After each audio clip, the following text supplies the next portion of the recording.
샬롬, 복된 월요일 아침입니다. 어제 주일 잘 보내셨습니까? 오늘은 출애굽기 4장 18절로 31절의 말씀, 죽이려 하신지라. 자, 이 제목으로 하나님의 말씀 나누고자 합니다. 오늘 본문에 정말 의아하고요, 그리고 또 풀기 좀 어려운 그 본문이 나오고 있습니다. 그래서 오늘 이 아침에 이 본문에 바로 그냥 집중해서 보려고 합니다. 여러분 24절을 보십시오. 모세가 길을 가다가 숙소에 있을 때에 여호와께서 그를 만나사 그를 죽이려 하신지라. 자, 오늘 말씀의 제목, 죽이려 하신지라. 이게 어떻게 된 일입니까? 누구를요? 하나님이 모세를요. 지금 우리는 너무 벙찌죠. 왜? 하나님이 호렙산에 나타나셨습니다. 모세를 찾아왔습니다. 그리고 이스라엘을 인도하는 하나님의 도구로 모세를 사용하겠다고 부르셨습니다. 이적을 베푸셨습니다. 지팡이가 뱀이 됩니다. 꼬리를 잡았습니다. 다시금 지팡이가 되었습니다. 자신의 품에 손을 넣었다 뺐습니다. 문둥병, 나병이 일어났습니다. 다시 넣었다가 뺐습니다. 생살, 다시금 새로워졌습니다. 얼마나 놀라운 일들이 벌어졌습니까? 또한 어제 본문에서 나는 입이 뻣뻣하여 말을 못한다라고 할 때, 아니다, 너의 형 아론, 3살 위에 있던 형 아론을 통하여서 너를 대변하게 하겠다. 걱정 마, 내가 책임져. 결국 이거잖아요. 너의 힘으로 하는 거 아니야. 너를 부르신 이도 나고 너를 보내신 이도 나야. 고로 내가 알아서 할 거니까 너는 나만 따라와. 이거잖아요.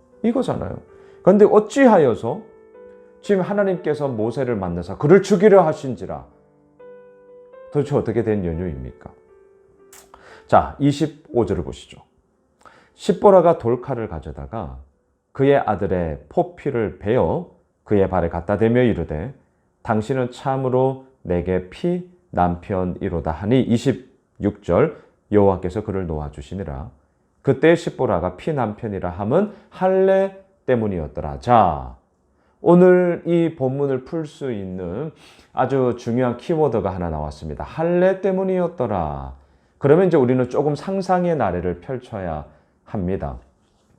자, 오늘 본문 20절로 올라가 보십시오. 모세가 그의 아내와 아들들, 자, 복수예요. 아들들을 나귀에 태우고 애굽으로 돌아가는데 모세가 하나님의 지팡이를 손에 잡았더라. 장인 이드로에게 자신의 부르심을 얘기하면서 이제 나는 애굽으로 가서 이스라엘 백성들을 인도하여 내야겠습니다. 그렇게 허락을 받고요. 그의 아내 십보라죠. 아들들 누굽니까? 게르솜 그리고 엘리에셀, 이 두 아들을 데리고 이제 애굽으로 가는 여정이었단 말이죠. 자, 그렇다면 다시금 오늘 본문 25, 26절에서 자, 그의 아들의 포피를 베어. 여기서 그의 아들, 지금 둘이거든요. 게르솜, 엘르에셀. 과연 누구일까? 우리가 정확하게 알 수는 없어요. 하지만 게르솜, 그의 장자였던 게르솜이 아니었을까라는 생각을 하게 됩니다. 자, 왜냐하면 오늘 본문 22절, 23절을 보십시오. 너는 바로에게 이르기를 여호와의 말씀에 이스라엘은 내 아들 내 장자라. 자, 첫째 아들을 언급한단 말이죠. 23절 내가 내게 이르기를 내 아들을 보내주어 나를 섬기게 하라 하여도 내가 보내주기를 거절하니 내가 내 아들 내 장자를 죽이리라 하셨다 하라 하시니라. 자, 이것은 우리가 이미 알고 있지만 10가지 재앙 가운데 마지막 재앙, 첫째 것, 장자뿐만이 아니라 짐승의 첫 번째 태어난 그 모든 짐승들도 다 죽음을 맞이하게 되는 마지막 10번째 재앙을 의미하고 있죠. 분명 그걸 의미하고 있어요. 하지만 오늘 본문의 문맥에서는 지금 장자를 계속 언급하고 있다는 것은 오늘 본문 25절, 26절에서 연이어 연결할 수 있겠죠. 지금 하나님은요, 모세를 죽이려 하신지라. 왜요? 할례 때문에. 누구의 할례?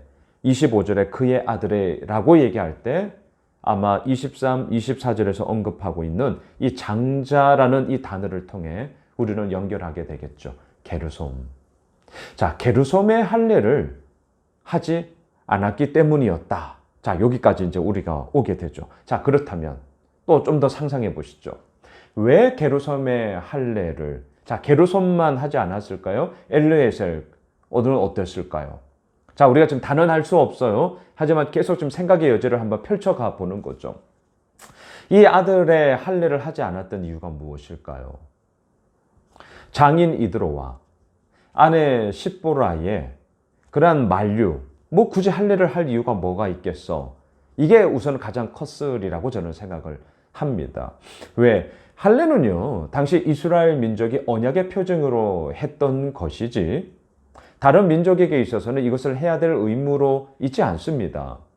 장인 이드로, 그리고 그의 아내 십보라, 미디안 사람입니다. 미디안 광야에서 살았던 사람이에요. 그러니 그들에게는 할례가 의무가 아니란 말이죠. 자, 장인과 아내 십보라의 반대.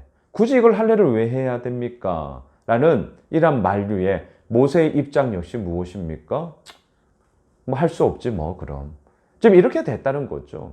할례를 행하지 않았다라는 거예요. 자, 이것이 지금 오늘 걸림돌이 되어서 하나님은 모세를 죽이려 하셨다라는 것이죠. 하지만 자, 이 것 속에 아내 십보라의 행동이 어떻습니까? 남편이 죽음을 당하려고 하자 어떻게 해요? 너무나 급한 나머지 그의 아들의 포피를 베어 그의 발에 갖다 대며 이르되 당신은 참으로 내게 피남편이로다. 자, 피남편. 이게 무슨 정확한 의미인지는 모르겠어요. 하지만 그럼에도 불구하고 피남편, 할례를 행하였으니 당연히 피가 나겠죠. 이러한 대가를 치르게 하는 당신이 나에게 남편으로서 정말 이러한 대가를 치르게 하시는군요. 원망일 수도 있지 않겠어요? 또한 한편으로는 이렇게 해서라도 내 남편을 살리고자 하는 그런 아내의 또한 사랑일 수도 있죠. 아주 참 복잡 미묘한 그런 마음의 복잡함들이 지금 이 단어 가운데, 그래서 딱 이거다라고 우리가 좀 단언하기가 참 어렵습니다. 하지만 전반적인 이런 뉘앙스가 지금 우리들에게 느껴지셔야 합니다. 그리고 나서 그렇게 할례를 했더니 이제 하나님은 모세를 놓아주셨더라. 왜? 할례 때문이었더라. 자, 지금 이렇게 오늘 본문이 이루어지고 있습니다. 그리고 이제 하나님은 아론을 만나게 하시고 또한 아론을 통하여 대변하게 하시고 모세는 이스라엘 백성들에게 이적을 베풀었어요. 자, 31절 제 아래로 내려가시죠. 백성이 믿으며 여호와께서 이스라엘 자손을 찾으시고 그들의 고난을 살피셨다 함을 듣고 머리 숙여 경배하였더라. 누가요? 이스라엘 백성들이. 자, 오늘 본문의 이 전반적인 흐름 가운데 24절로 26절이 아주 독특하게 중간에 딱 배치가 되면서 뭔가 되게 우리들에게 의아함을 던져줍니다. 자, 그럼 이제 한번 정리해 보시죠. 하나님의 부름을 받았어요. 그리고 오늘 본문 31절을 보았던 것처럼 이스라엘 백성들은 머리 숙여 경배하며 그 하나님 앞에 엎드리게 되었습니다. 이 흐름 속에 오늘 본문 24절로 26절 그를 죽이려 한지라 할례 때문이었더라. 왜 할례를 안 했을까? 장인 이드로와 아내 십보라의 반대, 그리고 그것에 대해서의 모세의 주저함. 결국 그래서 할례를 아직 안 했다는 거죠. 무엇을 지금 우리들에게 던져줍니까?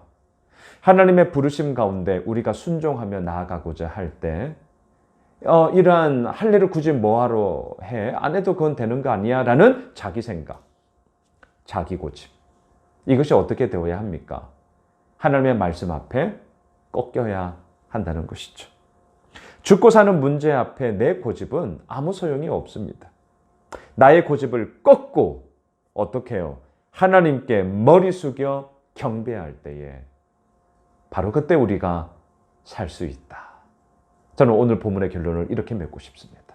다시요. 죽고 사는 문제 앞에 나의 고집이 무슨 소용이 있습니까? 나의 고집을 꺾고 하나님 앞에 머리 숙여 경배할 때에 우리가 살 수 있는 길이 열리게 되는 것이죠. 사랑하는 예수 오미실 가족 여러분, 오늘 월요일 아침을 시작하며 또한 새로운 한 주간을 시작하며 우리도 마찬가지입니다. 나의 고집 꺾으셔야 돼요. 나의 생각 꺾으셔야 돼요. 어디에요? 하나님 앞에요. 그리고 우리가 살 수 있는 길은요, 하나님 앞에 엎드려 경배하는 것입니다. 그 하나님이 나의 주인임을, 나의 나됨은 아무것도 아님을 오늘도 고백하며 그 아버지 앞에 구해야 하는 것이죠. 이게 우리가 가야 할 길입니다. 어제 주일 설교 때 우리가 함께 나누었습니다. 만나가 내리는 것도 축복이지만요, 만나가 그치는 것도 축복이에요. 왜요? 그래야만 정직한 노동의 아름다움을 우리가 깨닫게 되고 하나님이 약속하신 정착민으로서 살아가야 할 그 땅의 새로운 삶의 질서가 바로 하나님 나라를 구현해가는 질서였기 때문인 것이죠. 새술은 새 부대에 담아야 하는 것 아니겠습니까? 바라기는 오늘 이 아침 월요일을 시작하며 우리 하나님 앞에 나의 생각을 꺾고 머리 숙여 경배하였더라. 그 하나님을 경배함으로 주께서 이루어 나가심이 얼마나 큰지를 함께 누리게 되어지는 그런 복된 한 날, 복된 한 주간 되시길 주님의 이름으로 축복합니다. 기도합시다. 하나님, 그렇습니다. 나의 고집, 나의 생각을 꺾고 죽고 사는 문제 앞에 나의 고집이 무슨 소용이 있습니까? 오늘도 하나님 앞에 엎드려 경배하며 오직 주의 은혜만을 구하오니 하나님, 죽이려 하노라가 아니라 우리를 살리려 하노라 그렇게 말씀하시는 주님 앞에 서는 우리 모두가 되게 하여 주시옵소서. 예수님의 이름으로 기도드리옵나이다. 아멘. 오늘 말씀 붙잡고 또 이번 한 주간 승리의 삶을 누리기를 원하는 그러나 우리의 마음의 간절함을 담아 함께 기도하겠습니다.